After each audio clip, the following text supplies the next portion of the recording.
All right, hello again, everyone. Last week, or in our last video anyways, we took a look at drawing using basic shapes.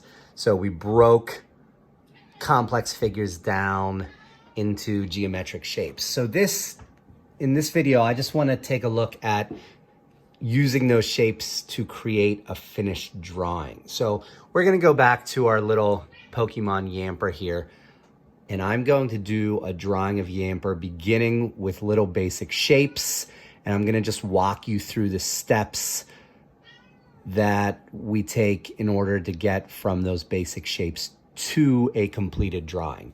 So I have my paper here. I turned it sideways because he's maybe a little bit longer this way than he is this way. Well, maybe not. I don't know that it really matters, but we'll go this way anyway. So what I'm going to do is I'm going to start off Yamper just by creating some basic shapes. So I have this little circle here for his head. He has this kind of shape here, whatever this might be, kind of like a gumdrop sort of thing. And then we have maybe a partial oval for his body. So real basic there. There's some basic shapes. And then same thing, I'm gonna throw in some ovals for his feet. Maybe this one's down a little bit. Maybe it's actually in a little bit. And I got like another oval here, and I see part of one down here. And then for his ears, maybe I have kind of like these little pointy oval guys. So it looks like this. And I don't know, that looks pretty good for basic shapes. I guess we can like throw his tail in here. So his tail's something roughly like this. Okay, so this is how I begin. I begin with just a very rough sketch, very rough shapes. And I can even take it a step further. I can throw his mouth in, throw some eyes in. And this isn't perfect, but your drawing doesn't have to be perfect right away. Again, this is something that you guys need to break yourself of the habit of jumping right in and trying to get everything to look perfect right away. No drawings look perfect right away. You always want to sketch it out first. You always want to have something real loose and unfinished, and then you work that into a finished drawing. So again, at this point, I can step back and I can look at this just like if I were doing a framework. I can look at this to see if my proportions are right, if like the head's big enough or small enough, if things are just where they should be. And if I have to go in and make some adjustments, I can do that. I can erase some things, and then I can kind of get into drawing. So here's how I always do it is I'll start off real loose like this. And then once I have everything down loosely, then I can start darkening up some lines. And maybe I even want to use a darker pencil for this if you have it. If not, no big deal. But I can grab a darker pencil here, and I can start going in and I can start really focusing then on these details because I already have all my shapes down. So all I'm doing here is I'm using the detail, or I'm using the shapes that I have down to get all these details. And so it almost becomes kind of like you're just tracing, although you're not tracing someone else's work, you're tracing your own shapes.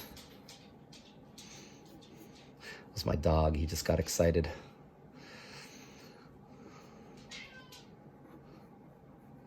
And so I can just go in and I can start tracing over what I have.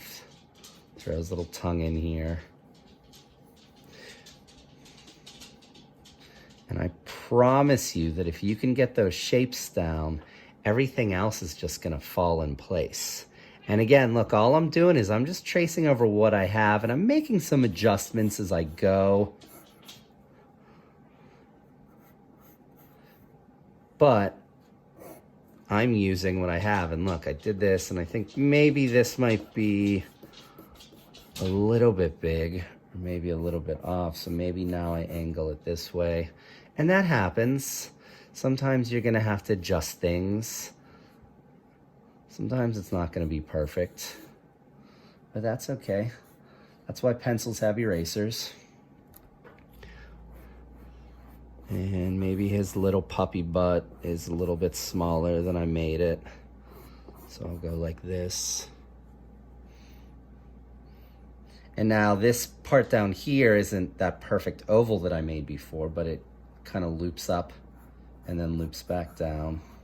So, you know, we're just modifying these shapes as we go, changing angles. Again, just getting it to look like what the picture looks like, but using the shapes that we have to work from. A little foot, another little foot. And I guarantee this is pretty much how every professional artist works. No one jumps into perfect pictures. Everyone has to develop those pictures. And then maybe I throw these little eyes in. Maybe this one needs to come up a little bit. And I get that little nose. But once again, I'm not guessing at where any of this stuff goes because I've already drawn the basic shapes for everything. And I can throw in his little markings on his face. And then just like that, I pretty much have a finished drawing of Yamper. Oh, let me get his tail in here. And again, I'm just building off this shape here. Just like that. More markings on his little dog butt there. And maybe some toes, stuff like this. That looks pretty good. Pretty happy with that. So in just using those basic shapes, I started off with a real loose drawing, and just over the course of a little bit of time, you know, it didn't take me long. So far, we're only at about 7.5 minutes for this video. But over the course of those 7.5 minutes, I was able to start off with just circles and ovals, and I was able to really develop a drawing and get in there and get everything very accurate, exactly where it was supposed to be. Again, because I used those shapes, I used a kind of framework, a little bit different from our figure drawing framework, but still a framework nonetheless, just in the form of shapes. But because I did those shapes, it made doing this drawing way, way, way, way, way, way easier. And it allowed me to get everything in accurately, proportionally correct. And I just promise you, if you use techniques like this, it's just going to make drawing so much easier for you. Forget about jumping directly into the detail. Forget about trying to get everything to look perfect right away. There's very, very few artists out there that can make everything look perfect right away.